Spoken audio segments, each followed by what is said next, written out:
we've discussed Gareth's future and Steve's decision to stick with him, but we want to discuss the backroom team now, and I think instrumental in that, and I think nearly everybody's touched on it at least one point in some of the answers, is does there need to be a backroom shake-up, and does Gareth need an experienced person within that backroom team to be his eyes and ears, or his enforcer, or his confidant, whatever? Does he need somebody else within that team to be his number two? And I'll start with you, Gareth. Within the backroom? Yeah.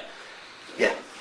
Answer that. Is this a minute or a couple of seconds? No, this is a minute, yeah. I think he does need an enforcer. I think we're too nice off the pitch, and we're too nice on the pitch. I think we need someone to go in there who, like our old manager once said to us, I'm not bothered if you like me, guys. If you like me, great. If you don't like me, I'm not bothered. But I'll tell you what, you will respect me.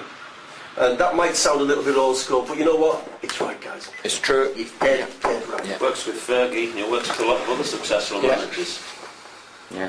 Yeah, I'm quite surprised. I mean, I watched 3 years ago that he didn't get somebody like Alan Smith in, who we knew was his mentor, some guy who would guide him through it, and who he would respect, look up to, and more or less regard as above him. This is Crystal Palace, former Crystal Palace manager, isn't it? Yeah, absolutely, and we know that there is a strong bond between the pair of them, and I've been amazed that he hasn't been brought in at any time during the 3 years as well. Gareth has been put there at the top. Obviously he's made his appointments, but they've all been guys underneath him, and he's had to tell them how to do things rather than the way around, and I think it's been a weird learning process in many respects.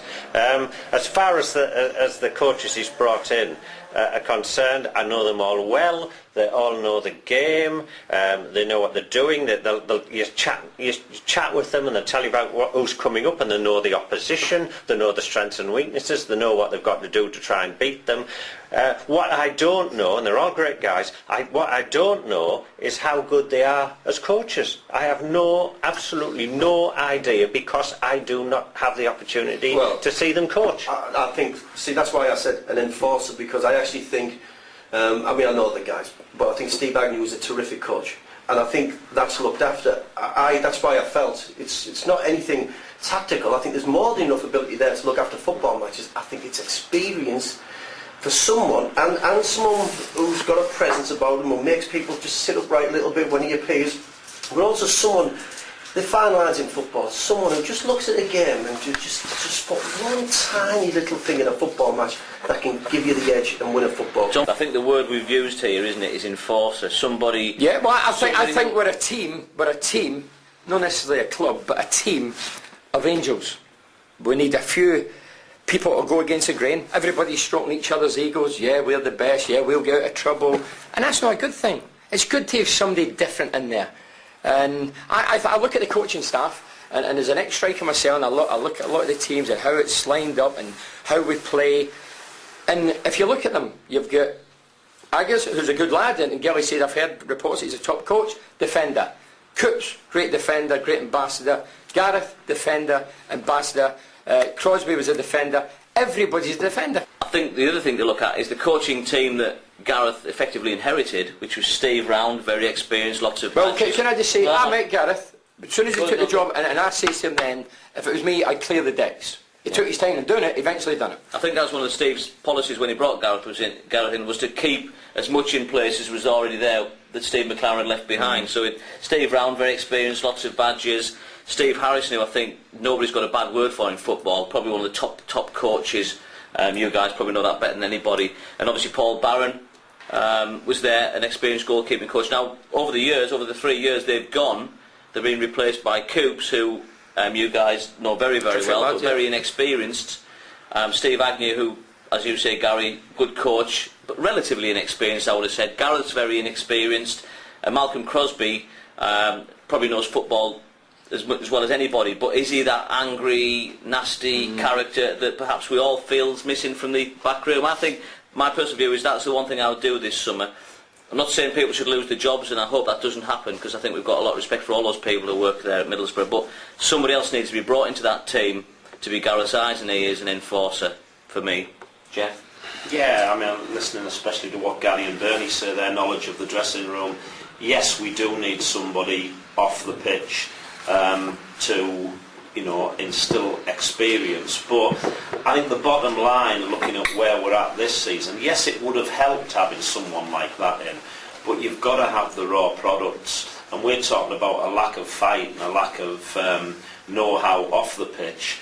That just matches exactly what we've got on the pitch. There's a lack of experience there, and at times, we all get carried away. Like, our loyalty for Gareth Southgate is transferred to our loyalty for certain players, and perhaps some of those players just don't have what we think they have. And there are some youngsters that we are saying, we all want youngsters to come through and play for the Boro, local players, but we get carried away, and certain players come in after 5 minutes, they're in the England squad, and perhaps they're just not as good as what we think they are. But the enforcer's not just the enforcer with the players, it's the enforcer to get into the gaffer. You're on about earlier on that they didn't seem to see this coming. The players, I think it was you, Phil, mentioned at a game, which Bolton, it was Bolton. And you felt as if that there wasn't the pickup from the staff that we were in a bit of bother. Now an enforcer with that experience would have turned around and said, "Hey, we are in a bit of bother here. Bang! This is what you need. This is what you need. This is what you need." And I think that was lacking. If they respect what you said. Go to John on that same one. Basically, I've always said in previous ones that he needed a mentor. He needed somebody in there to help him. It was interesting to see what Bernie was saying about the coaches being defensive coaches. Well, obviously that's not being transmitted on the field because defensively we've been caught having that's scary thing, yeah. So that's the worrying thing at the end of the day. So I think there again, it's that enforcer there. It's all right having people who are tactically aware, who can plan it out on the board and talk the talk, but we need people who enforce it and take that over the white line. And I think at the end of the day, we need somebody in there alongside him to just really jig it up, without doubt. Sean, Vic?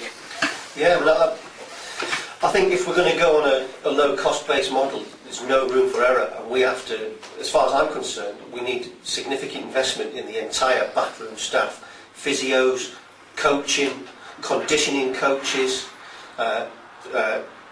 better scouting of the opposition, as well as, I don't disagree for a second about having someone there who can help guide and reinforce the authority, but I think the entire system needs to be looked at. I mean, the coaching, the scouting network has been a disaster for years. We're not finding the players we need on the cheap, and when we do, we're not pushing it through and buying them. Ross McCormack, we had him in our hands last year, and he's gone. Now he's a £6 million player, having scored 20 goals in the Championship. We were that close to getting him. Yeah, and that's what annoys me, in that we don't have to spend big bucks to get these players. We have to get them early. And that means let's invest in the behind the scenes thing. It's not just about what's in the dugout, it's about the whole structure in the club.